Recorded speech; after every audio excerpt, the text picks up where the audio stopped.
اعوذ باللہ من الشیطان الرجیم بسم اللہ الرحمن الرحیم الحمد للہ والصلاة والسلام علی اہلہا الحمد للہ الذی جعلنا من المتمسکین بالقرآن الکریم وبولایت امیر المومنین وائمۃ المعصومین علیہم السلام، اما بعد۔ تمام تر تعریفیں خدائے وحدہ لا شریک کے لیے، درود اور سلام محمد اور اہل بیت محمد علیہ الصلاۃ والسلام کی ذوات مقدسہ پر۔ حمد ہے اس خدا کی کہ جس نے ہمیں اور آپ کو قرآن کریم، ولایت امیر المومنین اور دیگر ائمہ علیہم السلام کی ولایت سے متمسک کیا۔ عقائد اسلامیہ کے باب میں کی جانے والی گفتگو کا مجموعی طور پر یہ 25واں درس ہے، اور ہماری گفتگو معاد کے موضوع تک پہنچ چکی ہے، اور معاد کے اعتبار سے یہ 12واں درس ہے۔ اب تک ہم نے معاد سے متعلق انتہائی بنیادی مباحث کو آپ کے سامنے رکھا تھا، اور لفظ کلمہ معاد کی ہم نے ریشہ در ریشہ کر کے آپ کو کچھ مطالب آپ کے سامنے پیش کیے تھے۔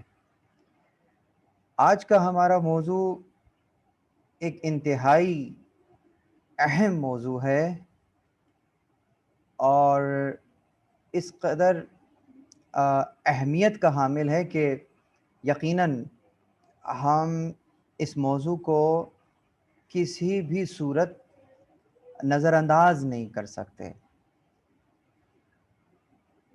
یوں کہیے کہ یہ جو آج کا موضوع ہے، جسے ہم برزخ کہتے ہیں، یوں نہیں ہوگا کہ مرنے کے بعد ہم کسی عالم کو شروع کر رہے ہوں گے۔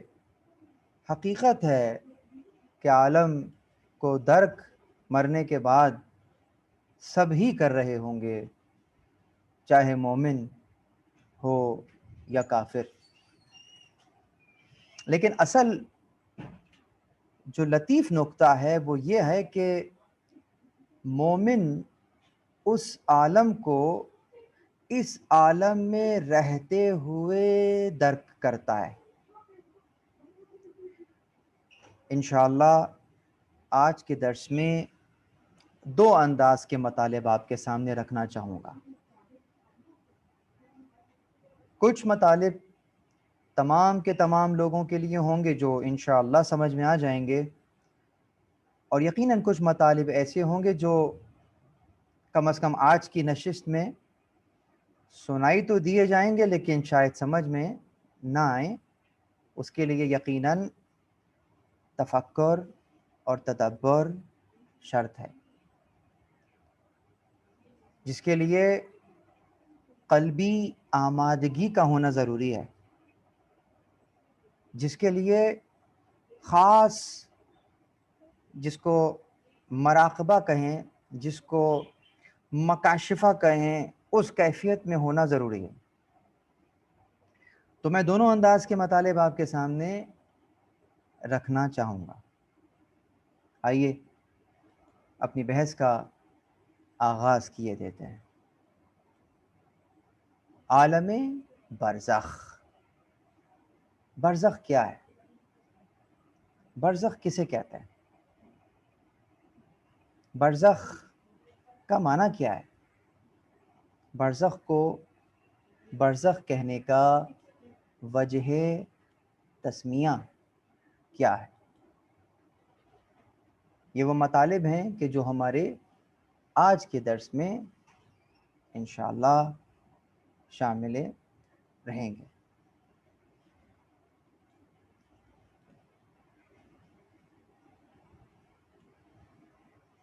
جسے ہم اور آپ برزخ کے عنوان سے جانتے ہیں، یہ وہی عالم ہے کہ جو کہ مرنے کے بعد اور قیامت میں دوبارہ اٹھائے جانے کے درمیان کا عرصہ، عالم برزخ۔ سب سے پہلے اس لفظ کی شرح کیے دیتے ہیں۔ برزخ کے جو لغوی معنی ہے وہ اگر ڈکشنری میں دیکھے جائیں تو دو چیزوں کے جو درمیانی فاصلہ ہے اسے برزخ کہتے ہیں۔ منجد میں اگر اس لفظ کو لے کر جائیں تو ہمیں یہ تعریف ملتی ہے کہ الحاجز بین الشیئین ما بین الدنیا والآخرہ من وقت الموت الی البعث، کہ یہ درمیان میں ایک درمیان کی جگہ ہے، ایک پردہ ہے درمیان میں، دنیا اور آخرت کے درمیان میں، من وقت الموت الی البعث، موت اور دوبارہ اٹھائے جانے کے درمیان کے وقت میں۔ الحاجز، دو چیزوں کے درمیان کسی قسم کی رکاوٹ کا ہونا۔ جو اصطلاحی معنی ہے اس کا معنی ہے کہ موت سے قیامت تک کا درمیانی فاصلہ یا عرصہ برزخ کہلاتا ہے۔ موت کے بعد اور قیامت برپا ہونے سے قبل کا درمیانی عرصہ۔ علم کلام میں جب ہم عالم برزخ کی بات کرتے ہیں تو اس کا مطلب دنیا اور آخرت کے درمیان کی زندگی ہے۔ یہ میرا موضوع، یعنی کلامی اعتبار سے بہت توجہ رہے، دنیا اور آخرت کے درمیان کی زندگی، ہم برزخ کو ایک زندگی کے عنوان سے جانتے ہیں۔ ایک ایسی زندگی کہ جو کہ ایک حقیقت ہے، جس کی اپنی الگ انفرادیت ہے، اس کی اپنی کیفیت ہے۔ اگر چاہیں تو اس کیفیت کو درک کرنے کے لیے ہم آج بھی آمادہ ہو سکتے ہیں، اس لیے کہ اس جہان کی زندگی آدھی تو طبعیت کا شکار ہے، لیکن وہ جو ہمارا اصل ہے وہ ملکہ اس جہان کے لیے بنا ہی نہیں ہے اور نہ وہ یہاں کا ہے، تو یقیناً اگر وہ قوی ہو تو اس جہان سے ارتباط انتہائی آسان ہو سکتا ہے، مگر کیسے، یہ ایک الگ بحث ہے۔ آئیے قرآن کریم میں دیکھتے ہیں کہ کس انداز سے برزخ کو یاد کیا گیا ہے۔ سورہ مبارکہ مومنون آیت نمبر 99 اور 100۔ بسم اللہ الرحمن الرحیم، حتی اذا جاء احدهم الموت قال رب ارجعون،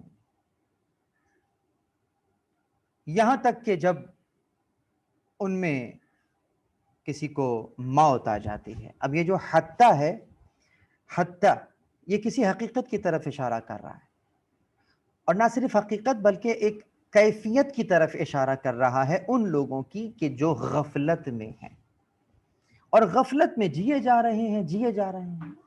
روز صبح اٹھتے ہیں، صبح ہوتی ہے شام ہوتی ہے، صبح ہوتی ہے شام ہوتی ہے، اور پھر ان کی زندگی ختم ہو جاتی ہے۔ حتی اذا جاء احدهم الموت، یعنی یہ وہ غافلین ہیں کہ جو دنیا ہی کو سب کچھ سمجھ کر زندہ تھے، اور جب دنیا کا اختتام ہوا اور ان کے سامنے سے پردے ہٹے تو اس وقت برجستہ ان کی زبانوں پر یہ فقرے جاری ہوئے کہ پروردگار ہمیں واپس لوٹا دے. لعلی اعمل صالحا فیما ترکت، شاید میں ذرا غفلت کا عالم دیکھیں کہ اس قدر غفلت تھی کہ جب اس جہان کو یاد کر رہے ہیں تو ابھی بھی شاید کے عنوان سے کہ ایک بار دوبارہ جاتا ہوں شاید عمل صالح کر لوں جو کہ میں نے چھوڑ دیا تھا. کلا، کبھی بھی نہیں. انہا کلمۃ ہوا قائلوہا، یہ تو بس ایک کلمہ ہے جس کے وہ قائل ہیں، جو وہ کہہ رہے ہیں. بس ایک جملہ ہے، ایک کلمہ ہے جو ادا ہو رہا ہے. وَمِن وَرَائِهِمْ بَرْزَخٌ إِلَى يَوْمٍ يُبْعَثُونَ، اور ان کے پیچھے برزخ ہے. إِلَى يَوْمٍ يُبْعَثُونَ، جب تک وہ دوبارہ نہیں اٹھا لیے جاتے. یہاں سے ہمیں ایک اصول مل رہا ہے کہ جب اگلے درجے کی طرف انسان سبقت کر جاتا ہے تو پھر واپس پچھلے درجے کی طرف لوٹنا ممکن نہیں.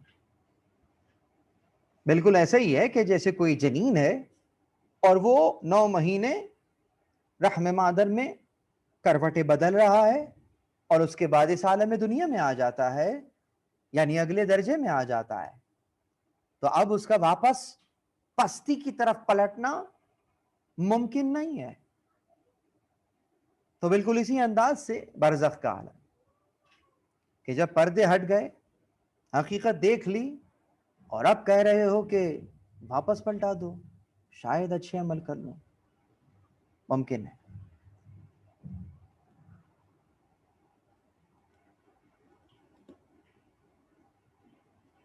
قرآن کریم نے سورہ زمر آیت نمبر 42،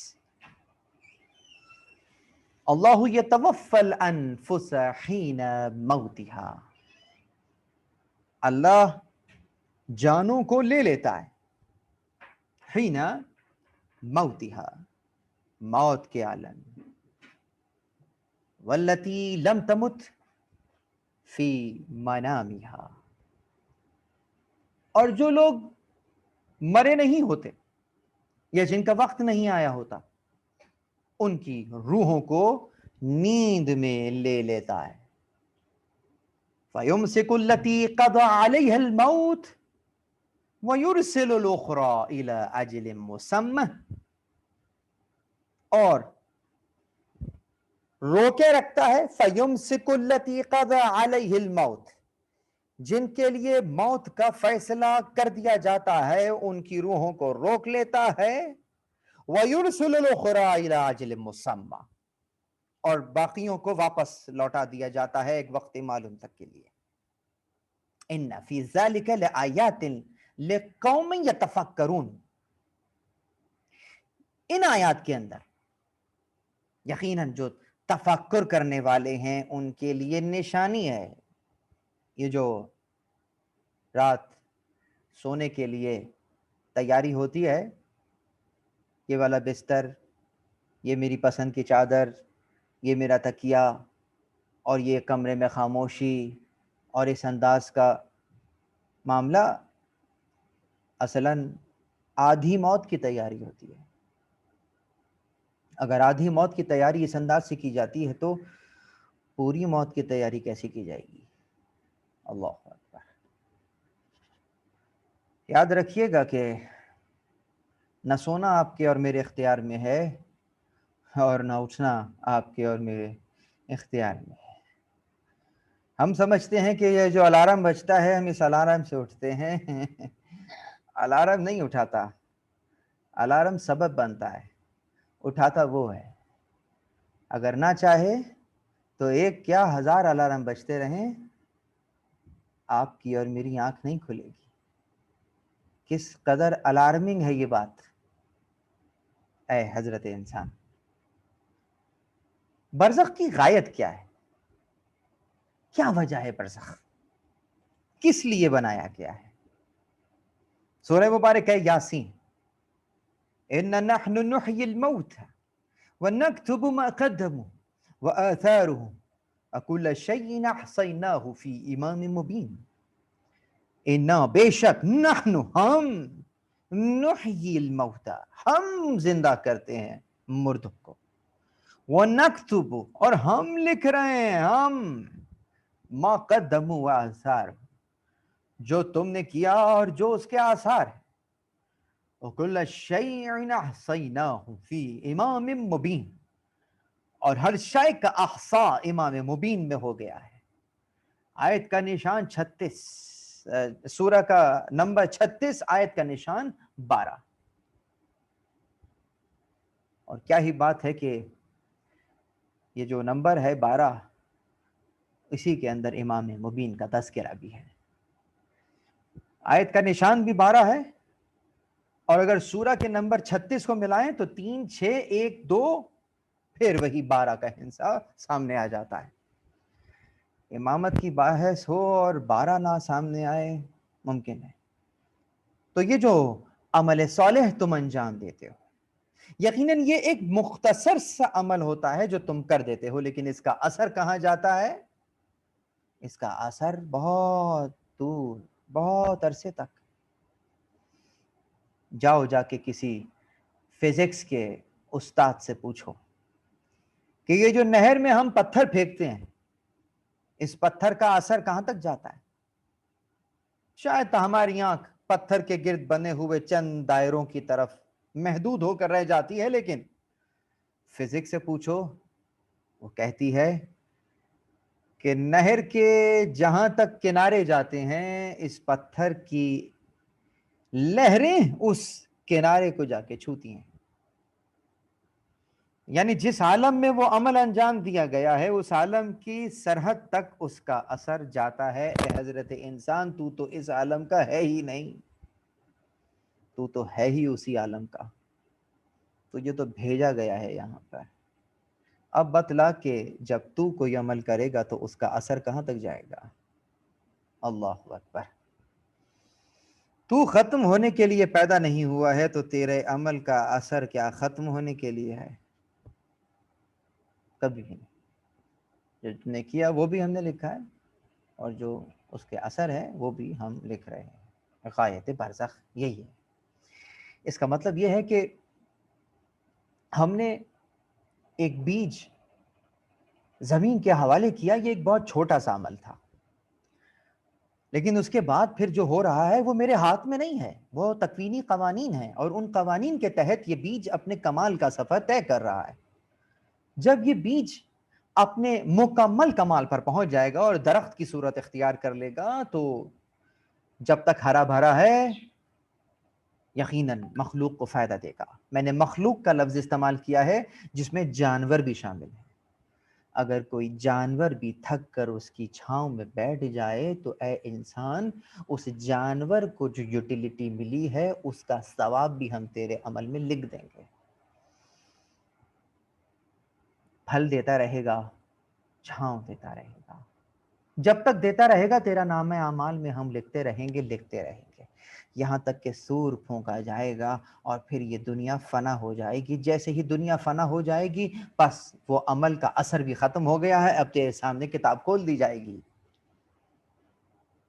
اسی لیے روایات میں، ہمارے پاس روایات موجود ہیں کہ انسان جب اپنے نامہ اعمال کو دیکھے گا تو حیران ہوگا کہ اتنا سونا تو میں نے اپنی زندگی میں دیکھا نہیں تھا جتنا صدقے کے عنوان سے میرے نامہ اعمال میں لکھا ہوا ہے۔ تو جواب یہی ملے گا کہ وہ 1 درہم جو تم نے خلوص سے، نیت سے پروردگار کی راہ میں خرچ کیا تھا، اللہ نے اس کی پرورش ایسے فرمائی کہ جیسے تم اونٹ کی پرورش کرتے ہو۔ روایت کا جملہ ہے، گویا کوہ احد کے برابر سونا تمہارے نامہ اعمال میں صدقے کے عنوان سے لکھا ہوا ہوگا۔ وجہ کیا ہے؟ وجہ یہی ہے کہ تم نے خلوص نیت سے اسے اللہ کی راہ میں دیا اور اللہ نے اس کی پرورش فرمائی۔ تو یقیناً برے کام کا اثر مرنے کے بعد ساتھ لے جایا جاتا ہے اور اچھے کام کا اثر مرنے کے بعد ساتھ لے جایا جاتا ہے۔ دنیا کی نظر میں تو بہت صاف ستھرا کفن پہنا ہوا ہوتا ہے، حنوط کی ہوئی لاش ہوتی ہے، کافور کی مہک آ رہی ہوتی ہے، اگربتی کی خوشبو ہوا میں پھیلی ہوتی ہے، لوگ درود شریف کی تلاوت کرتے ہوئے کاندھوں پہ جنازہ اٹھائے لے جا رہے ہوتے ہیں۔ لیکن اگر کوئی بری چیز زندگی میں انسان اپنے ساتھ رکھتا تھا، کسی نجاست کو وہ اپنے ساتھ رکھتا تھا، تو وہ نجاست مجسم ہو کر اس کے سینے پر سوار قبر تک جائے گی۔ یہ وہ برے کام کا اثر ہے۔ اور اگر اہل برزخ کے چیخوں کو سن سکے تو کان ان چیخوں کو بھی سنیں گے۔ سورہ یاسین ہی میں وَنُفِخَ فِي الصُّورِ فَإِذَا هُمْ مِنَ الْأَجْدَاثِ إِلَىٰ رَبِّهِمْ يَنْسِلُونَ قَالُوا يَا وَيْلَنَا مِنْ بَعَثْنَا مِنْ مَرْقَدِنَا هَٰذَا مَا وَعَدَ الرَّحْمَٰنُ وَصَدَقَ الْمُرْسَلُونَ۔ جب سور پھونکا جائے گا، یہ قبروں سے نکل کر اپنے پروردگار کی طرف دوڑ پڑیں گے، کہیں گے ہائے بربادی، ہمیں ہماری خواب گاہوں سے کس نے جگہ اٹھایا؟ تو جواب آئے گا یہ وہی تو ہے جس کا رحمان نے وعدہ کیا تھا اور پیغمبروں نے سچ کہا تھا۔ یہ لیجیے، یہ اتنے مزے سے سو رہے تھے، ان کو اٹھایا گیا، جب اٹھا تو کہنے لگے کہ کیا مصیبت آ گئی ہم پر، کس نے جگہ دیا؟ کہا یہ وہی دن ہے جس کا تم جھٹلاتے تھے۔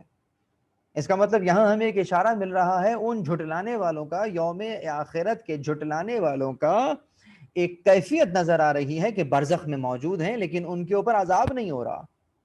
اس کا مطلب کوئی اچھے کام کیے ہیں، کوئی ایسا عمل انجام دیا ہے دنیا میں جس کا اثر باقی ہے، اور پروردگار اس اثر کے بدطفیل برزخ میں انہیں عذاب نہیں دے رہا۔ لیکن جب وہ اثر ختم ہو گیا، جب دنیا ختم ہو گئی، تو اب اٹھا لیا گیا کہ آ جاؤ، ایڈیسن نے بلب بنایا، دنیا اس سے فائدہ اٹھا رہی ہے۔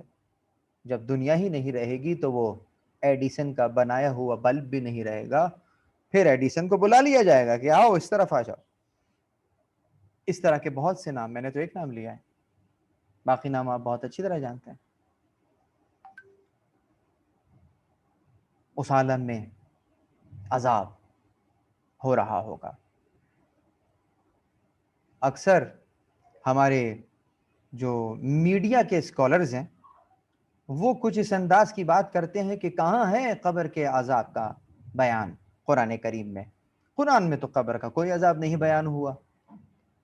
تو ان کے لیے آیت سامنے موجود ہے، سورہ مومن کی آیت 45 and 46۔ بسم اللہ الرحمن الرحیم۔ وحاق بآل فرعون سوء العذاب النار يعرضون عليها غدوا وعشيا ويوم تقوم الساعة ادخلوا آل فرعون اشد العذاب۔ اور آل فرعون کو عذاب نے گھیر لیا ہے۔ النار یعرضون علیہا، ان کے اوپر آگ ڈالی جاتی ہے، غدو و عشیہ، صبح و شام، روز ان کے اوپر آگ ڈالی جاتی ہے۔ یہاں صبح اور شام سے مراد فقط دو ٹائم نہیں ہے کہ دو ٹائم آگ ڈالی جاتی ہے، یہاں یقیناً ہر وقت آگ ڈالی جاتی ہے۔ صبح شام مطلب ہر وقت ان پر آگ ڈالی جا رہی ہے۔ وَيَوْمَ تَقُومُ السَّاعَةُ، اور جب قیامت برپا ہوگی، جب قیامت کا دن آئے گا تو حکم ہوگا ادخلوا آل فرعون اشد العذاب، کہ آل فرعون کو شدید عذاب میں گرفتار کر دو۔ اللہ اکبر، جسے قرآن کریم شدید عذاب کہے، کس قدر شدید ہوگا وہ عذاب، ابھی بیان کروں گا انشاءاللہ، وقت آئے گا کہ برزخ کا عذاب کیسا ہوگا۔ اور اگر برزخ کا عذاب سمجھ سے بالا تر ہے تو قیامت کا عذاب تو پھر قیامت کا عذاب ہے۔ سورہ مبارکہ مومن آیت نمبر 45 اینڈ 46. میں چاہتا تو اس آیت کے نیچے اس کا ترجمہ لکھ دیتا، لیکن میں کیا کروں کہ جب میں ترجمہ پڑھتا ہوں تو دل مطمئن نہیں ہوتا. آیت کی نورانیت چیخ چیخ کر کہہ رہی ہوتی ہے کہ ترجمے میں وہ بات نہیں ہے جو آیت میں ہے. کیا لکھیں ترجمہ؟ تو اسی لیے قرآن کو عربی میں سمجھیں. جس حد تک کوشش ہوتی ہے میں سمجھا دیتا ہوں، ترجمہ نہ چاہتے ہوئے کر دیتا ہوں، لیکن یہ ایک سائلنٹ میسج ہے کہ ترجمہ کرنا نہیں چاہتا. وگرنہ جو آیت میں نے اس سے پہلے پڑھی کہ نحن نحیی الموتى ونکتب ما قدموا وآثارهم، جائیے اپنی مرضی سے کسی بھی مکتب کا کوئی بھی قرآن اٹھا کے دیکھ لیجئے. مکتب سے مراد کہ کس مکتب نے ترجمہ کیا ہے، اس آیت کا ترجمہ دیکھ لیجئے. ہم مردوں کو زندہ کرتے ہیں اور لکھ رہے ہیں جو تم کرتے ہو اور اس کا جو اثر ہے، اور ہر شے کا ایسا قرآن امام مبین میں ہوا ہے. ہو گیا ترجمہ، بس حق ادا ہو گیا. آیت کیا کہہ رہی ہے، ترجمہ کیا کر رہے ہیں؟ انا، بے شک ہم، نحنو ہم، نحیی ہم زندہ کرتے ہیں، نکتبو ہم لکھتے ہیں، ما قدموا وآثارہم 4 مرتبہ پروردگار ہم کہہ رہا ہے، بات کر رہا ہے. ترجمے میں آپ نے 1 ہم لکھا ہے، 3 ہم کہاں گئے؟ بتائیے، ہم نے تو ترجمہ ہی اڑا دیا. اس لیے کہ اردو کی بیوٹی خراب ہو جاتی ہے. کیا کہنے اردو کی بیوٹی کے، یعنی اردو کی بیوٹی، اللہ، ارے اردو کلام کی بیوٹی اردو میں رہنے دیجئے. ذرا عربی میں دیکھیں، نحنو نحیی نکتب، انا 1 2 3 4 مرتبہ ہم یہ زور دیا جا رہا ہے. اس کا مطلب ہے پروردگار عالم عقل انسانی کو جھنجھوڑ کر کہہ رہا ہے کہ سمجھو یہ کون ہے جو زندہ کرے گا؟ ہم کریں گے. ہم لکھ کون رہا ہے؟ کوئی اور نہیں لکھ رہا، ہم لکھ رہے ہیں. ہم شک نہ کرنا کہ کوئی بات ادھر کی ادھر ہو جائے. شک نہ کرنا کہ یہ جو تم نے عمل کیا تھا وہ کیا تو بہت تھا، ہم نے تھوڑا لکھا ہے. لکھنے والے کو دیکھو لکھ کون رہا ہے، اٹھانے والے کو دیکھو اٹھا کون رہا ہے. اللہ اکبر. کسی میں جرأت ہے کہ پروردگار کے مقابلے پہ آ کے کسی کو زندہ کر سکے؟ پروردگار کے اذن کے علاوہ کسی کو حیات دے سکے؟ ممکن نہیں ہے، ممکن نہیں ہے. مخلوق پروردگار کے آگے فقیر ہے. پروردگار کے دیے ہوئے اذن سے ہی سارا کام کرتی ہے. تو عرض یہ کر رہا تھا کہ فرعونیوں پر ہر وقت عذاب ہوتا ہے، اور پھر جنت اور پھر جب ہمیشہ کی زندگی کے لیے اٹھایا جائے گا تو پھر شدید عذاب میں مبتلا کیے جائیں گے. لیکن یہ ایک انداز کی موت ہے. دوسرے انداز کی موت کو اگر دیکھتے ہیں تو ہمیں نظر آتا ہے کہ وہی قرآن کہتا ہے وَلَا تَقُولُوا لِمَنْ يُقْتَلُ فِي سَبِيلِ اللَّهِ أَمْوَاتٌ بَلْ أَحْيَاءٌ وَلَكِنْ لَا تَشْعُرُونَ، کہ جو لوگ مارے گئے ہیں اللہ کی راہ میں انہیں مردہ گمان نہ کرو، زندہ ہیں. بل احیاء، تم ہو جو ان کی حیات کا شعور نہیں رکھتے. اللہ اکبر. یقیناً ہمارے ارد گرد بہت سے لوگوں نے شہادت کو گلے لگایا ہے. میں نے ان کی ہی تصاویر رکھی ہیں جن کو میں قریب سے جانتا ہوں، اور یقیناً اس وقت خاص اگر میں نام لوں تو اپنے ہر دل عزیز برادر شہید سعید حیدر زیدی بھائی کا تذکرہ کروں گا،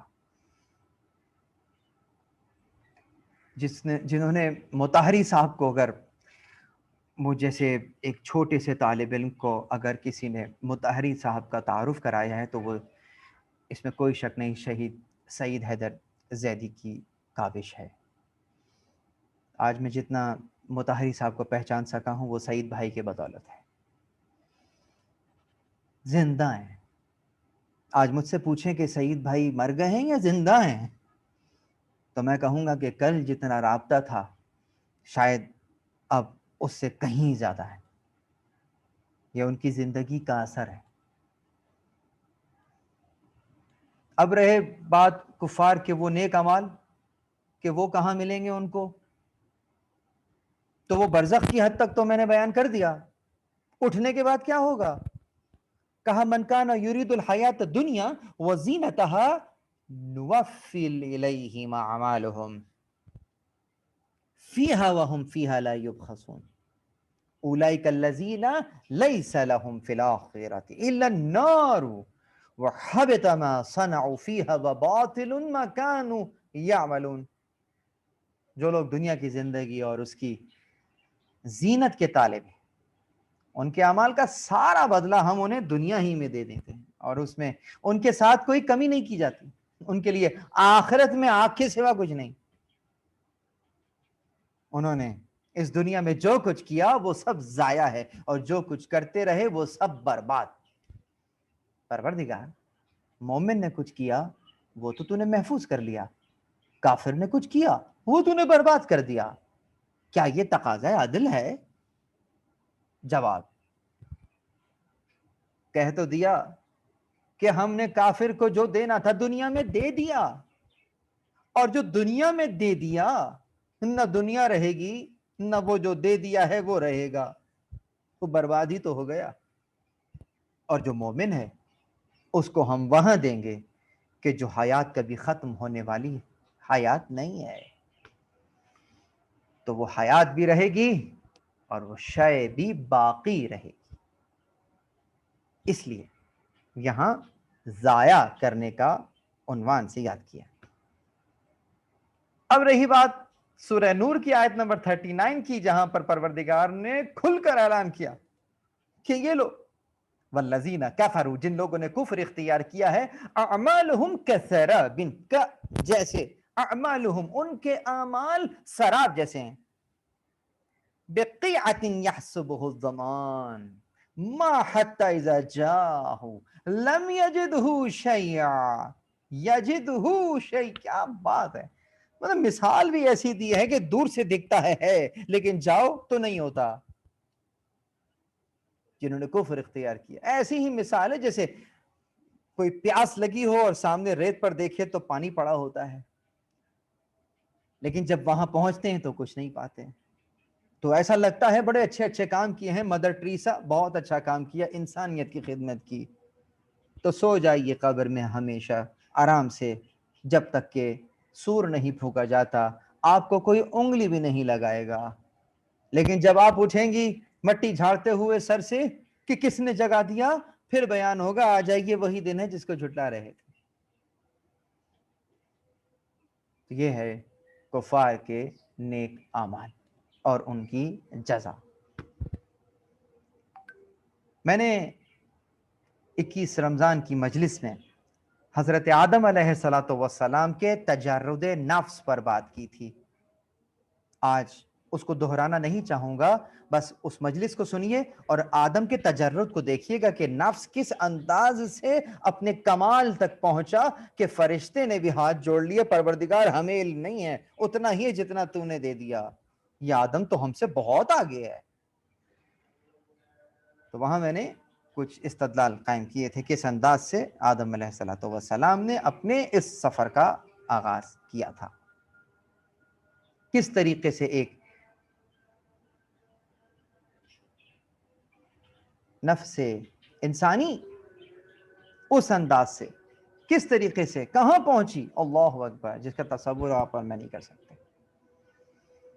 آئیے یہاں سے میں اپنے درس کے حصے کو ایک اور طرف لے جاتا ہوں، اور ایک مرتبہ پھر یہ کہنا چاہوں گا کہ برزخ کے متعلق یہاں تک تو بہت آسان گفتگو تھی، اور یہاں سے درس کے ایک اور حصے کا آغاز کرنا چاہ رہا ہوں باقاعدہ اس انداز سے الگ کر کے، تاکہ ہم اور آپ ایک خاص انداز سے برزخ کو اس انداز سے درک کرنے کے لیے آمادہ ہو سکیں. پروردگار سے بہت زیادہ پر امید ہوں کہ وہ اس سفر میں ہماری مدد اور نصرت فرمائے. اللہم صلی علی محمد و آل محمد. یہ جو عالم برزخ ہے انسان کا اس دنیا سے باہر چلے جانا، خارج ہو جانا، خواہ کسی بھی انداز سے ہو، طبعی انداز سے ہو یا کوئی قتل کر دے شہادت کے عنوان سے ہو، یوں کہیے کہ اس عالم سے عالم قبر میں داخل ہو جانا. ہمارے پاس جتنی روایات عالم برزخ کے عنوان سے آئی ہیں اور وہاں پہ روایات میں جہاں قبر سے مراد لی گئی ہے، ان میں سے اکثر روایات کے اندر جس قبر کی بات ہوئی ہے وہ عالم قبر ہے، اور وہ عالم قبر وہی عالم برزخ ہے. تو اب اگر مجھے کہہ لیجیے کہ انسان کا اس دنیا سے خارج ہونا چاہے کسی بھی انداز سے ہو، عالم قبر میں داخل ہونے کے مترادف ہے، اور عالم قبر کوئی اور نہیں وہی برزخ ہے. کسی نے آپ کے اور میرے چھٹے آقا مکتب کے رہبر امام جعفر الصادق علیہ السلام سے سوال کر لیا کہ قبر کیا ہے؟ آپ نے فرمایا القبر هو البرزخ. کہا قبر، خیال رہے امام نے کہا القبر نہ کہ قبر. القبر ایک خاص قبر، ایک خاص انداز سے قبر کی بات، نہ کہ قبرستان کی قبریں. القبر هو البرزخ، کہ جس خاص قبر کی بات کی جاتی ہے تمہارے سامنے وہ کوئی اور نہیں برزخ ہے. حین موت الى یوم القیامہ. یہ اگر روایت میں جائیں گے تو مکمل روایت یہی ہے کہ القبر منذ حین موته الى یوم القیامہ، کہ یہ وہی ہے، قبر ہے موت سے لے کر قیامت تک کے دن تک. یعنی امام نے ایک ٹائم پیریڈ بتایا کہ یہ ٹائم پیریڈ جو ہے وہ قبر ہے، اور وہی جو ہے برزخ ہے. یہ جو آپ وادی حسین میں جاتے ہیں اور اپنے ہر طرف قبریں ہی قبریں دیکھتے ہیں، اور قبر کو ایک خاص انداز سے بنا ہوا دیکھتے ہیں، قبلہ رخ دیکھتے ہیں، مردے کو قبر میں خاص انداز سے کروٹ دے کر لٹاتے ہیں، یہ تمام کے تمام فقہی احکامات ہیں جو آپ کے میرے اس عالم طبعیت کے لیے ہیں کہ اس انداز سے میت کا احترام کرو، اس انداز سے قبلہ رخ لٹا دو.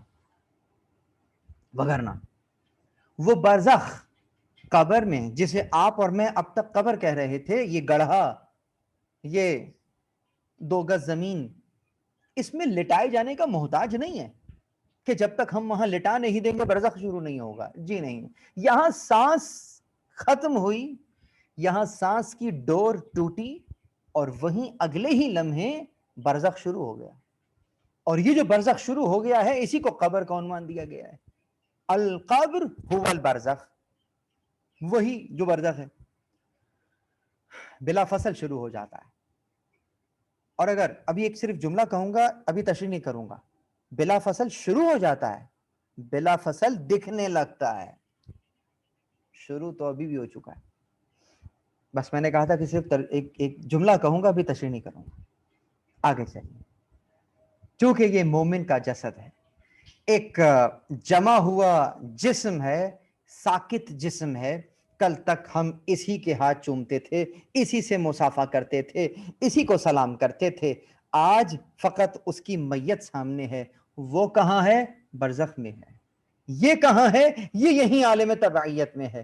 اس کا کیا کرنا ہے؟ کہا کل احترام کرتے تھے، آج بھی احترام کرو، اور اس کو قبر کے حوالے کرو، اس قبر کے حوالے جو کہ وادی حسین میں یا قبرستان میں ہے.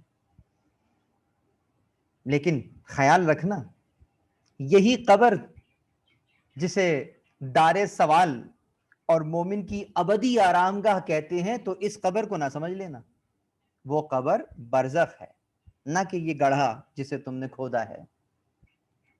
وگرنہ جن لوگوں نے اگر اس قبر سے میں مراد لوں عذاب کی، اور اس قبر سے مراد لوں میں جنت کی نعمتوں کی، تو پھر جو لوگ قبروں کو مسمار کر دیتے ہیں تو وہ تو عذاب قبر سے مردے کو آزاد کر دیتے ہیں. یہ جو فرعون رکھا ہوا ہے اس وقت ممیٹائز ہو کر قرآن تو کہہ رہا ہے کہ ہم روز اس پر فشار کر رہے ہیں، روز آگ ڈال رہے ہیں، لیکن ہمیں تو وہاں کوئی آگ کا شعلہ نظر نہیں آتا. ادھر تو اے سی چل رہا ہے، چلڈ ماحول ہے، اندر جا کے دیکھیے. قرآن کیا کہہ رہا ہے، ہم کیا دیکھ رہے ہیں؟ ارے وہ تمہاری آنکھ ہے جو اس کی گرمی کو دیکھ نہیں رہی. آگ تو صبح و شام ڈالی جا رہی ہے، لیکن اگر یہیں پر آنکھ سے پردے ہٹ جائیں تو تم نہ صرف آگ دیکھو گے بلکہ فرعونیوں کی چیخیں تک سنو. یہ جو نفس ہے جب تک برزخ اور یہ جو عالم قبر میں نے بیان کیا رہتا ہے، اس وقت تک اس کا تعلق دنیا کی طرف، دنیا سے انس باقی رہتا ہے اور توجہ موجود رہتی. اور اس عالم میں جہاں وہ ہوتا ہے جسے آپ برزخ کہہ رہے ہیں، اس کی وسعت اور اس کی تنگی کس شے پر منحصر ہے؟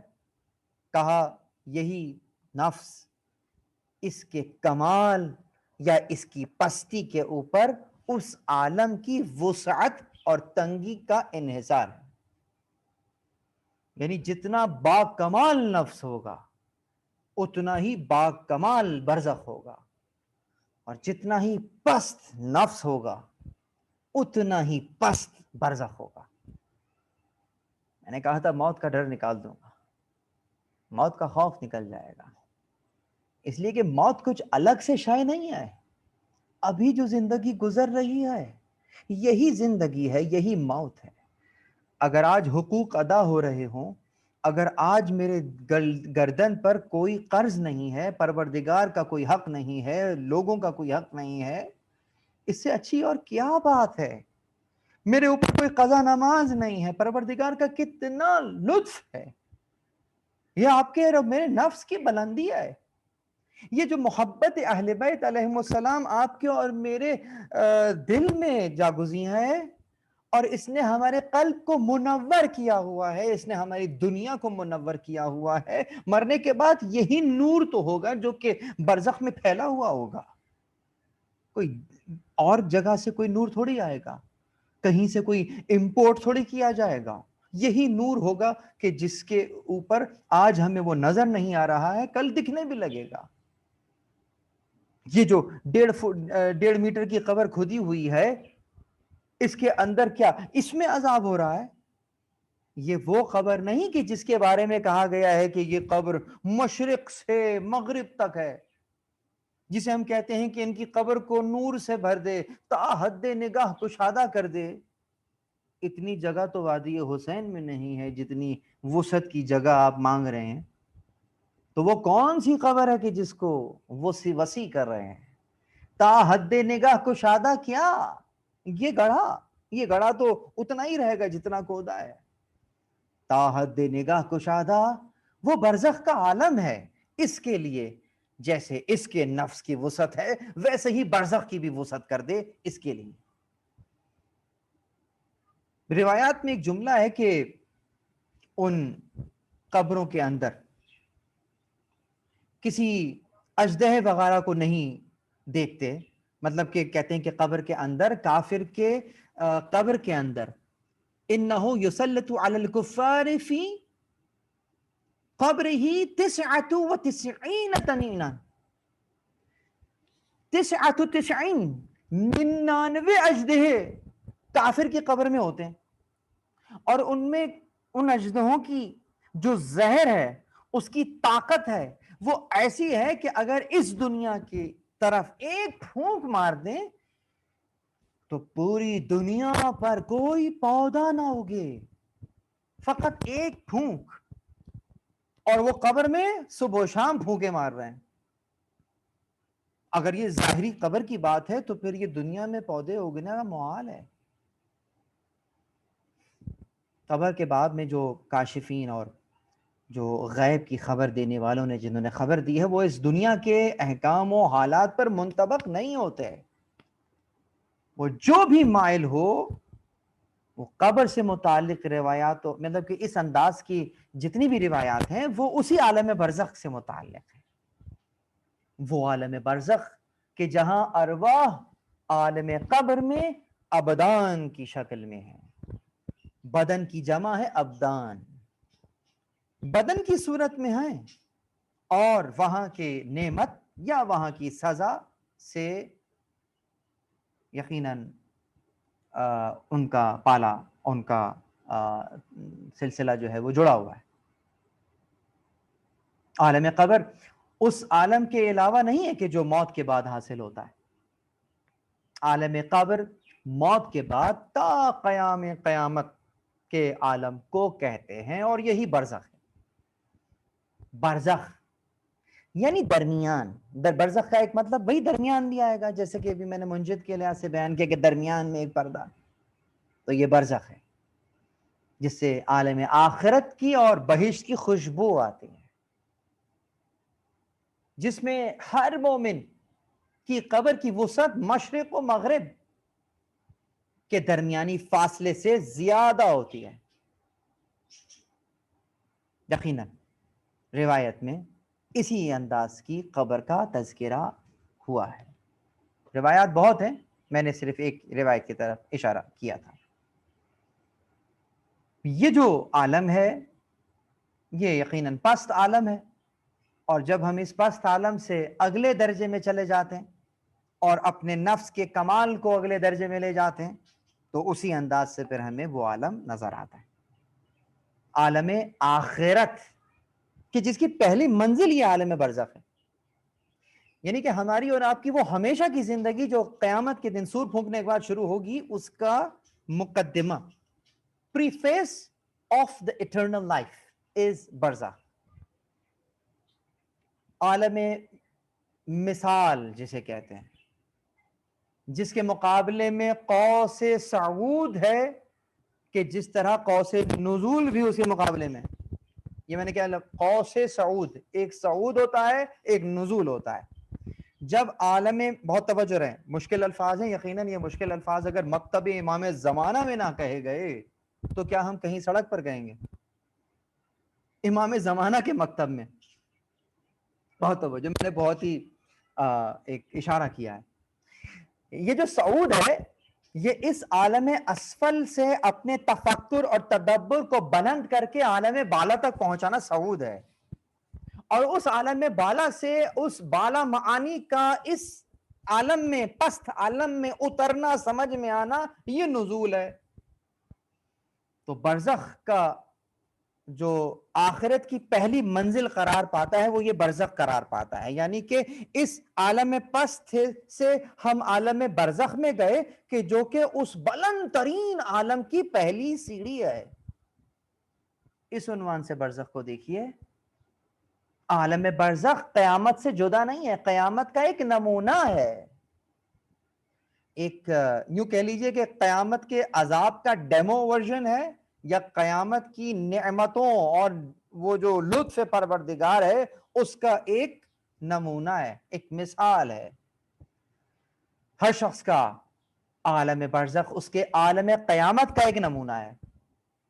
I repeat my words، کہ جو بھی شخص، جو بھی نفس ہے، اس کا جو کمال ہے یا اس کی جو کیفیت ہے، بالکل اسی اعتبار کا اس کا برزخ ہے، اور قیامت میں جو اس کو ملنا ہے وہ اسی اعتبار کا اس کا برزخ ہے، یعنی کہ دونوں اعتبار سے آپ دیکھو تو برزخ جو ہے وہ ایک جنکشن قرار پا رہا ہے، ایک درمیان کی منزل ہے، کہ برزخ میں جو گئے ہیں وہ اس عالم اسفل سے کمال کو جذب کر کے وہاں پہنچے ہیں، اور وہ جو عالم ہمارے سامنے آ گیا ہے جس کی بنیاد یہ والا عالم قرار پایا تھا، وہ جو چیز ہمارے سامنے ہے وہ مقدمہ قرار پائے گی ہمیشہ کی زندگی کا۔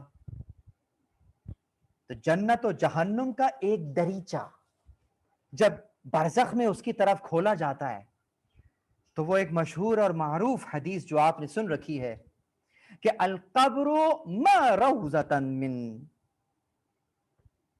ریاض الجنہ او حفرۃ من حفر النیران، کہ قبر جو ہے وہ یا تو جنت کے باغوں میں سے ایک باغ ہے یا جہنم کے گڑھوں میں سے ایک گڑھا۔ بس یہ کون سی قبر ہے؟ یہ وہ قبر، وہ جو 1.5 میٹر کی کھدی ہوئی ہے اس قبر کی بات ہو رہی ہے۔ وہ جو جنت کی وسعت ہے وہ اس 1.5 میٹر میں آ جاتی ہے۔ یہ کون سی قبر ہے؟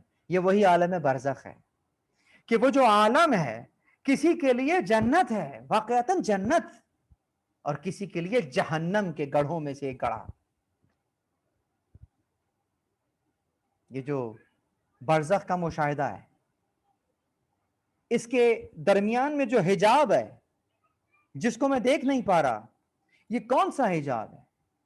ابھی آنکھیں بند ہیں، حجاب اور پردہ پڑا ہوا ہے. جب یہ حجاب اٹھا دیا جائے گا تو جو اہل جہنم ہیں وہ دیکھ لیں گے کہ وہ جہنم میں ہیں. جب پردہ اٹھ جائے گا تو جو اہل جنت ہیں وہ جنت میں اپنے آپ کو دیکھیں گے. برزخ بھی اس کے لیے جنت ہے، دوسروں کے لیے برزخ جہنم ہے. یہ دیکھیے وہی برزخ. کیوں؟ اس لیے کہ کیفیت نفس کے اوپر برزخ کے جنت یا جہنم ہونے کا انحصار ہے.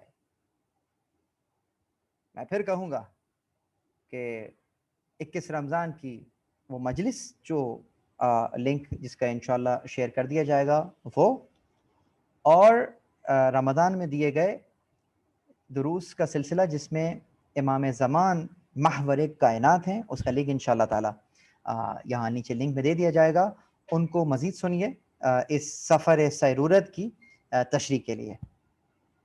یہ جو عالم برزخ کے مختلف مراتب ہیں، یعنی کہ جو عالم برزخ جس کی طرف میں بات کر رہا ہوں، اصل ہستی، یہ جو ہمارا وجود ہے، اصل ہستی کی طرح شدت و ضعف کے حامل ہیں. یعنی برزخ میں جو جنت و جہنم ہے اس کے مختلف مراتب ہوں گے. یعنی کہ ہر ایک کی جنت بھی ایک اعتبار کی جنت نہیں ہوگی. جیسی نفس کی کیفیت ہے، جیسا اس کا کمال، ویسی اس کی جنت کی زندگی، اور جیسا اس نفس کی پستی ویسا ہی اس کے برزخ کا عذاب. عالم قبر بجائے خود ابتدائی زندگی ہے روحانی و قبری زندگی، روحانی و برزخی و معنوی زندگی.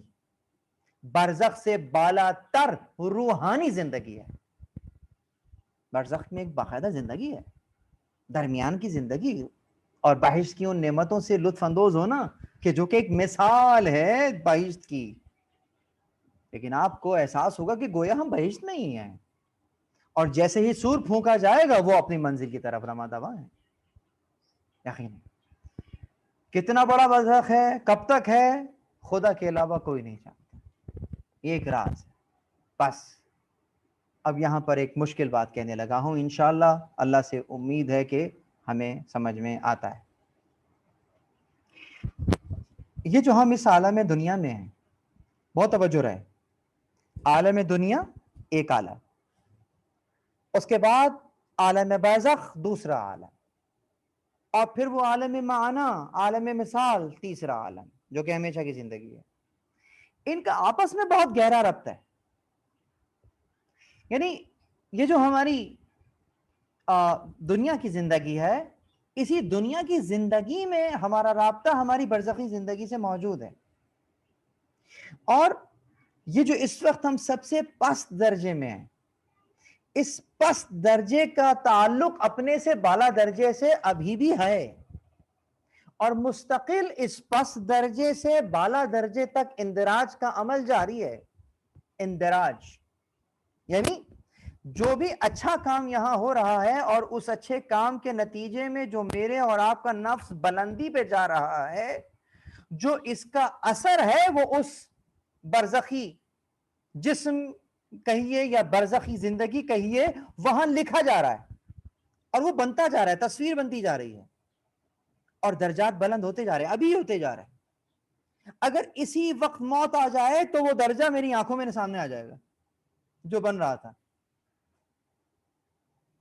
تو اسی لیے جسے ہم کہتے ہیں کہ یہ جو ہمارا پاس درجہ ہے، جب تک یہ چھلکا اور اس کا جس کو مغز کہہ رہے ہیں، جو اصلی مغز اور لب لباب ہے، جب تک یہ ایک ساتھ ہے تو یقیناً وجود طبعی یہ وجود کہلاتا ہے. یعنی کہ یہ جو پستی والا یہ جو وجود ہے، یہ جو مادیت ہے، اور وہ جو نفس کے جس کا ایک حصہ اس عالم میں ہے اور ایک وہ جو کہ تجرد رکھتا ہے، جو کہ مادیت نہیں رکھتا. نفس بذات خود مادیت نہیں رکھتا. نفس کو یہ جو جسم ملا ہوا ہے یہ مادیت رکھتا ہے. نفس جو ہے وہ یقیناً مجرد ہے، وہ میٹر نہیں ہے. جس کو آپ روح بھی کہتے ہیں بسا اوقات، روح میٹر نہیں ہے. اگر کسی کا ہاتھ کٹ جاتا ہے تو ہاتھ کٹتا ہے، روح نہیں کٹتی، نفس نہیں کٹتا. بہت توجہ، یہ معاملات اس تبعیت کے ہیں. جب تبعیت اس مغز، اس لب لباب سے الگ ہوتی ہے تو پھر برزخی وجود شروع ہوتا ہے. یعنی نفس جب اپنی تبعیت کو چھوڑ کر اس عالم میں سبقت کرتا ہے، اپنے جسم سے دوری اختیار کر کے جسم کو یہیں چھوڑ دیتا ہے، خود برزخ میں چلا جاتا ہے، تو یہاں سے پھر اس کی برزخی زندگی کا آغاز ہو جاتا ہے. اس انداز سے جسم تو یہیں رہ جاتا. اور اگر اس کو مزید خالص کیا جائے تو پھر وہ فقط جو اس کو لب لباب کہیں گے، جو اصل ہوگا، ہدف ہوگا، وہ بچ جائے گا. وہ عقلی وجود ہوگا جو کہ اس عالم کے لیے. بس یہ جملے بار بار ریوائنڈ کر کے سنیے گا، انشاءاللہ سمجھ جائیں، وگرنہ سوال جواب میں انشاءاللہ کوشش کریں. آئیے ایک اور مشکل بات کی طرف سبقت کروں گا اور اس کے بعد پھر اپنی گفتگو کو روک دوں گا. یعنی کہ یہ جو جس عالم میں ہم عالم شہود اور تبعیت، شہود مطلب یہ جو دکھنے والا عالم ہے، یہ جو زیغم رضوی صاحب آپ کے سامنے بیٹھے ہوئے ہیں، آپ اسکرین پہ دیکھ رہے ہیں، یہ عالم تبعیت ہے، عالم شہود ہے. اصلاً آپ مجھے نہیں دیکھ رہے ہیں، میری باڈی کو دیکھ رہے ہیں. کل آپ ہی ہوں گے اور آپ ہی آج جن کی طرف اشارہ کر کے کہہ رہے ہیں کہ زیغم رضوی صاحب آپ سے بات کر رہے ہیں، اگر کل زیغم رضوی صاحب لیٹے ہوئے ہوں گہوارے میں تو آپ کہیں گے زیغم رضوی صاحب کی میت ہے. کل آپ ہی انہیں زیغم رضوی کہہ رہے تھے، آج آپ ہی انہیں ان کی میت کہہ رہے ہیں، تو وہ ان کہاں گئے؟ وہ ان آج بھی ہیں، دکھ نہیں رہے. بہت توجہ. جب کل وہ اپنے اس طبعی جسم کو چھوڑ دیں گے پھر آپ کو پتا چلے گا کہ ارے اصل میں تو وہ کوئی اور تھے، یہ تو ان کی باڈی تھی، وہ تو چلے گئے برزخ میں. اس باڈی کا کیا کرنا ہے؟ کہا وادی حسین لے چلو. اس کے اپنے تقاضے ہیں، اس کو ڈیکمپوز ہونا ہے، اس کو قبر کے حوالے کرو. اور دیکھو احترام کرنا اس لیے کہ مومن کی میت ہے. کل جیسے احترام کرتے تھے آج بھی بہت عزت احترام کے ساتھ ان کو قبر تک پہنچاؤ، کہیں بے حرمتی نہ ہونے پائے. بہت اچھی انداز سے قبر بنانا، بہت اچھی انداز سے چھڑکاؤ کرنا، یہ اہمیت ہے اس کی. اگرچہ میں جو اس برزخ میں چلا جاؤں گا، میرا تعلق اس سے ختم اس انداز سے نہیں ہوگا کہ یقیناً میرا اس سے انس باقی رہے گا کہ جس عالم تبعیت میں یہ موجود تھا، یقیناً میرا اس عالم تبعیت سے انس تو فطری ہے اور یہ باقی رہے گا. کب تک رہے گا؟ جب تک میں برزخ میں رہوں گا تب تک یہ انس باقی رہے گا. جس قدر انس ہے اس قدر تک رابطہ رہے گا، جس کا جتنا انس اس کا اتنا رابطہ. یہ لے لیجیے. تو یہی جو عالم طبعیت میں ہیں ہم، جب ہم اکمل اور اتم صورت میں برزخ میں چلے جائیں گے تو اسی طرح سے اوپر والا مرتبہ جو کہ مرتبہ عقلی کہ جو کہ مرتبہ برزخی سے بھی بلند ہے، مطلب کہ اس سے اوپر والا مرتبہ مرتبہ برزخی، اس سے اوپر والا مرتبہ مرتبہ عقلی. تو یہ تمام کے تمام جو حیثیات ہیں، یہ تمام کے تمام جو طبقات ہیں، ان کا آپس میں ربط ابھی بھی موجود ہے. اگرچہ ہم فقط برزخ کو درک کر سکتے ہیں، لیکن جو خاص لوگ ہوتے ہیں وہ اس عالم عقل کو بھی یہیں رہتے ہوئے درک کر لیتے ہیں. عرفاء میں سے کچھ اور انبیاء علیہ السلام تو ائمہ علیہ السلام تو بالکل سامنے حقیقت کے طور پہ دیکھتے ہیں. انسان کا ایک ساتھ ان تینوں مرتبوں سے کیسا رابطہ رہتا ہے، آئیے آپ کے سامنے بیان کرتے ہیں. یہ جو انسان ہے جو کہ اب جبکہ عالم تبعیت میں ہے، عالم برزخ میں بھی ہے، جو میں اب بیان کر رہا ہوں، بہت توجہ، یہ بہت اہم نقطہ ہے، کائنڈلی ساری توجہات یہاں مبذول کیجئے۔ ہم اس وقت اگرچہ اس عالم تبعیت میں ہیں، اس کا مطلب یہ ہرگز ہرگز نہیں ہے کہ عالم برزخ بالکل فارغ ہے اور ابھی تک شروع نہیں ہوا، نہیں، اس وقت ہم عالم تبعیت میں ہیں لیکن عالم برزخ میں بھی ہیں، بس اس کے ساتھ ہم نے بھی کا تذکرہ لگایا ہے۔ کیوں؟ اس لیے کہ ایسا نہیں ہے کہ ایک ایسا وقت آئے گا کہ جناب ہم یہاں سے بہت کانٹ چھانٹ ہو کر تراش کرنے کے بعد پھر ہم کسی عالم میں چلے جائیں گے اور پھر وہاں زندگی گزاریں گے، نہیں، وہ ابھی بھی گزر رہی ہے، اس وقت بھی ہم جس طرح اب عالم تبعیت اور عالم شہادت میں ہیں، اسی طرح عالم برزخ میں بھی ہوں گے۔ کیسے؟ بس فرق صرف اتنا ہے کہ اکثر لوگ اس برزخ کے آگے نہیں جا پاتے، لیکن برزخ تک تو زیادہ تر لوگ چلے جاتے ہیں۔ بس اس کا مطلب یہ ہو کہ ہم دو شاخوں کے درمیان میں ہیں، دو شاخیں ہمارے سامنے ہیں، جس کو آپ نشاط کہیے، نشائے طبعی اور نشائے برزخی۔ فی الحال ایک طرف سے ہم عالم طبعیت کے احکام ہم پر غلبہ کیے ہوئے ہیں، یہ گرمی کا لگنا، یہ اٹھنا، یہ بیٹھنا، یہ پیاس کا لگنا، یہ تھکن کا محسوس ہونا، یہ تمام کے تمام عالم طبعیت کے مسائل ہیں۔ اور جو دوسری طرف ہے، وہ جس کو ہم کہتے ہیں کہ جو دنیاوی امور کے اندر ہے، جو ہم اس وقت ڈوبے ہوئے ہیں، یہ ایک حصہ ہے۔ اپنے آپ کو اس طبعیت کی لذائذ میں ہم نے اپنے آپ کو بالکل ڈبو دیا ہے، یہ ایک پہلو ہے۔ لیکن اگر نفس کو آمادہ کریں اور ریاضت کریں تو پھر اس طبعیت کے آگے کی جو منزل ہے، جس کا نفس واقعتاً عادی ہے، اصلاً متوجہ نہیں ہے، جب متوجہ ہو جائیں گے تو پھر اس کی کیفیت بھی ہمیں یہاں پہ نظر آنا شروع ہو جائے گی۔ تو جس قدر برزخی قوا سے ہم بہرہ مند ہوتے ہیں، اسی قدر برزخی بھی ہیں، جس قدر ہیں ہم عالم طبعیت میں ہیں، لیکن جس قدر ہمارا ویژن برزخ کی ان کیفیات کو درک کر رہا ہے، اس قدر ہم برزخی بھی ہیں ابھی یہاں ہوتے ہوئے۔ ریاضت شرط ہے۔ البتہ یہ جو میں کہہ رہا ہوں نا کہ ہم اس عالم طبعیت میں ہیں، اس کا مطلب یہ نہیں ہے کہ ہم کسی کمرے میں پھنسے ہوئے ہیں، کسی برتن میں ہم بند ہو گئے ہیں جس میں ہم کو بٹھا دیا ہے کہ بس اب یہاں سے ہلنا نہیں، اس سے مراد یہ کہ ہمارے وجود کا ایک مرتبہ ایسا ہے کہ جو کہ خود طبعیت ہے، جس کا نشہ یہی نشائے طبعیت ہے، جس کا ریشہ یہ ریشہ طبعیت ہے۔ ہمارے وجود کا ایک مرتبہ ایک ایسا وجود کہ جو خود طبعیت ہے، جس کا نشہ یہ طبعیت ہے، وہ یہی جسم طبعیت کہلاتا ہے۔ اور جو ہمارے وجود کا دوسرا رخ ہے، وہ ابھی بھی موجود ہے، جسے آپ مرتبہ برزخی کہتے ہیں۔ وجود انسان کا برزخی نشہ قوہ لامسہ سے شروع ہو جاتا ہے، اور یہ جو ہمارا انسانی برزخ ہے، اس کی ابتدا اسی قوہ لامسہ سامعہ باصرہ سے ہوتی ہے اور قوہ خیال تک، جسے ہم خیال وسطی برزخی کہتے ہیں، کیونکہ ابھی اس کے آگے کا منظر جو ہے وہ اور آگے ہے، جس کو ہم قوہ وہمہ، یہ مشکل ہے، چھوڑ دیجئے، آپ کو سمجھ میں نہ ہے، لیکن بہرحال یعنی کہ جو قوہ جو خیال وسطی ہے، جو برزخی ہے، اس کے بعد قوہ وہم کی طرف ہمارا نفس سبقت کرتا ہے، اور جس کو ہم عالم برزخ کا آخری مرحلہ کہتے ہیں۔ بہرحال اس وقت ہمارا ایک مرتبہ یہی طبعیت ہے اور ایک مرتبہ برزخی ہے۔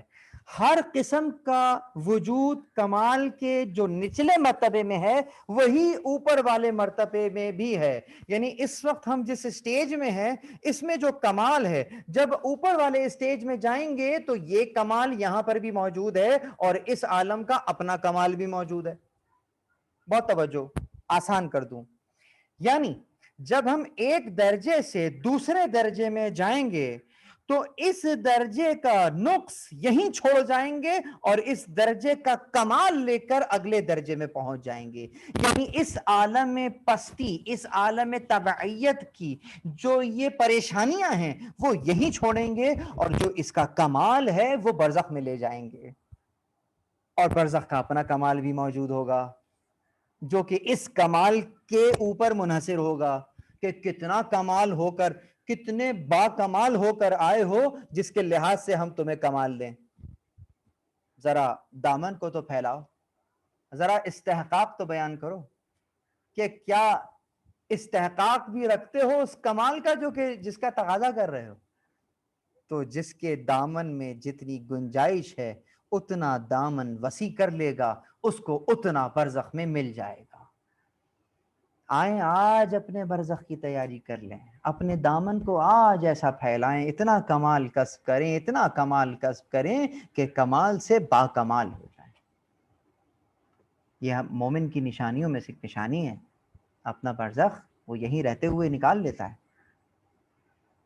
برزخ جب اس عالم میں، ہم اس ملک میں، اس عالم تبعیت میں ہوتے ہیں نا، تو عالم قبر کی جو ملکوت اور برزخ میں بدل جانا ہے وہ ہمیں ظاہراً اس وقت دکھ نہیں رہا ہے، لیکن اس کا باطن تو ہے.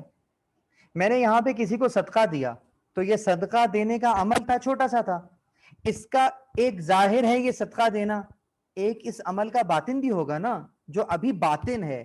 بس مرنے کے بعد ہوتا یہ ہے کہ وہ جو باطن ہے وہ ظاہر ہو جاتا ہے، بین ہو جاتا ہے، اور اس قدر بین ہو جاتا ہے کہ جہاں تک اس کا اثر ہے وہ پورا اپنے وجود کے ساتھ نظر آنے لگتا ہے. تو یہی تو برزخ بن جاتا ہے میرے بھائی. برزخ کوئی جاپان سے تو نہیں آتا، یہی جو اچھا عمل کر رہے ہیں وہی برزخ بن رہا ہے.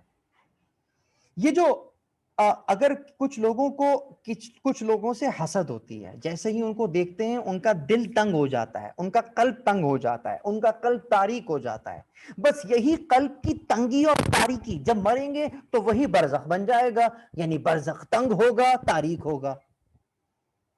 اور اگر مومن کو دیکھ کر دل خوش ہوتا ہے، دل بڑھ جاتا ہے، کسی کو مقام دیکھ کر یقیناً ہمارا دل بڑا ہو جاتا ہے. اگر کسی نے میرے ساتھ خدا نخواستہ برا ہی کیا لیکن میں نے دل کو بڑا کیا، بخش دیا، بڑائی کا مظاہرہ کیا، اتنی بڑائی کا مظاہرہ کیا کہ جب میں مروں گا تو وہ جو اس عمل کی باطن میں بڑائی تھی برزخ کی ظاہر کی بڑائی میں نظر آ جائے گی. برزخ کی ظاہری وسعت، برزخ کی ظاہری منور اور نورانیت. مرنے کے بعد دعا تو ہم کرتے ہیں کہ ان کی قبر کو نور سے بھر دے، لیکن مرنے والے نے خود زندگی میں اپنی قبر کو نور سے بھرا یا نہیں، یہ اہم ہے. آئیے اپنی قبر کو یہیں بیٹھے ہوئے ذکر محمد اور آل محمد سے نورانی کرتے ہیں. اللہم صلی علی محمد و آل محمد. بس پھیل گئی نورانیت، ہو گیا برزخ منور. بخش دیں. کسی نے آپ کے ساتھ کچھ کیا ہے، بخش. پروردگار تو دیکھ رہا ہے، بخش دیا، ہو گئی نورانیت. پروردگار سے معاملہ کریں، ہو گئی نورانیت اسی جگہ رہتے ہوئے برزخ. اللہ اکبر. عرض یہ کر رہا تھا، وہ جو کہتے ہیں کہ اگر کسی نے کسی کو گالی دی تو یہ گالی اس کی قبر میں بچھو بن جاتی ہے. تو اگر ایسا ہو تو آئیے ذرا قبر کھود کے دیکھیں کوئی بچھو دکھا. مجھے قبرستان میں تو آج تک کوئی بچھو نہیں دکھا. تو یہ کون سی قبر کی بچھو کی بات ہو رہی ہے؟ کہ وہ قبر ہے برزخ، وہاں ایک بچھو آ گیا. تو یہ جو اخلاقی برائیاں ہیں انسان کے اندر، نفس کے اندر موجود برائیاں، اب سمجھ میں آیا، کنکلوژن کر رہا ہوں. یہ برائیاں یہی برزخ کی برائیوں میں تبدیل ہو جائیں گی، واضح ہو جائیں گی، ظاہر ہو جائیں گی، جسم و جسمانیت اختیار کر لیں گی. اور یہی قلب کی نورانیت، یہی قلب کی بالا حیثیت مرنے کے بعد مجسم ہو کر عالم برزخ کی صورت میں سامنے آ جائے گی. اور مزید نورانیت کے اندر اس کا جب تک اثر رہے گا نورانیت سے نورانی تر ہوتی چلی جائے گی. اسی لیے اصول کافی میں ایک روایت ہے، وہیں پہ اپنی گفتگو ختم کر دوں گا، کہ جب مومن اپنی قبر میں داخل ہوتا ہے اب بہت سمجھیے وہ کون سے اعمال ہیں؟ میں نے ابھی برائی کا تذکرہ کیا. قبر کی وسعت اور تنگی سینے کی کشادگی اور تنگی پر موقوف ہے. بتائیں سینہ کشادہ ہے یا تنگ؟ اگر آج سینہ کشادہ ہے تو برزخ کشادہ, اور آج سینہ تنگ ہے تو برزخ بھی تنگ ہے. حسد کی وجہ سے دل کے اندر کی جو تنگی ہے, تاریکی ہے, کدورت ہے, وہی فشار کی صورت میں سامنے آ جائے گی.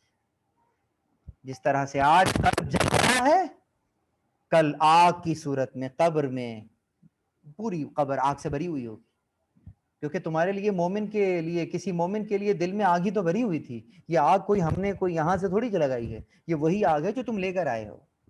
کہے گا اتنی بھیانک آگ تھی میرے دل میں. کہا اور کیا, اب جس قدر قدرت تھی اس قدر وہ آگ ہوگی. یہ جو بغض اہل بیت کی آگ ہے, جہنم کی آگ پناہ مانگے گی. کیا ہے لے کر آیا ہے, کون سی آگ لے کر آیا ہے؟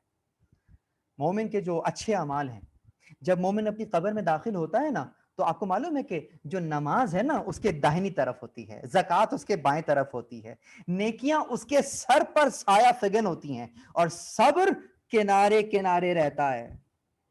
جب منکر اور نکیر سامنے سوال کے لیے آتے ہیں تو صبر نماز, زکوٰۃ اور نیکیوں سے کہتا ہے کہ اپنے رفیق کا ساتھ دو. اگر تم اس سے عاجز آ گئے ہو تو میں اس کی مدد کروں گا. صبر کبھی بھی ساتھ نہیں چھوڑتا, اس لیے کہ تم اگر صبر یہاں اختیار کیے ہوئے تھے, تم نے نیک کام کا ساتھ نہیں چھوڑا تھا. یہ ساتھ کا نہ چھوڑنا مجسم ہو کر تمہارے سامنے آ جائے گا, اور وہ تمہارا وہاں مددگار ہوگا, کبھی تمہارا ساتھ نہیں چھوڑے گا. اللہ اکبر. یہ ہے عالم برزخ, اور یہ ہے عالم برزخ کی حقیقت جو کہ میں نے آپ کے سامنے رکھی ہے. اللہ اکبر. دعا ہے پروردگار عالم سے کہ ہمیں اور آپ کو ان مطالب کو سمجھنے کی توفیق عنایت فرمائے. مجھے آج میزان اور صراط پر بھی بات کرنی تھی, لیکن افسوس کہ میں آج اس کو جاری نہیں کر سکوں گا. انشاءاللہ اگلے درس میں ہم اسی انداز سے صراط اور میزان پر بھی بات کریں گے. والسلام علیکم ورحمۃ اللہ وبرکاتہ. جزاک اللہ آغا صاحب. یہاں آپ اگر نے کوئی اپنے قیمتی سوال وقت ہیں تو آپ سوال ہمارے کر لیے سکتے ہیں, ورنہ بہت گروپ پہ سارا بھیج دیجیے.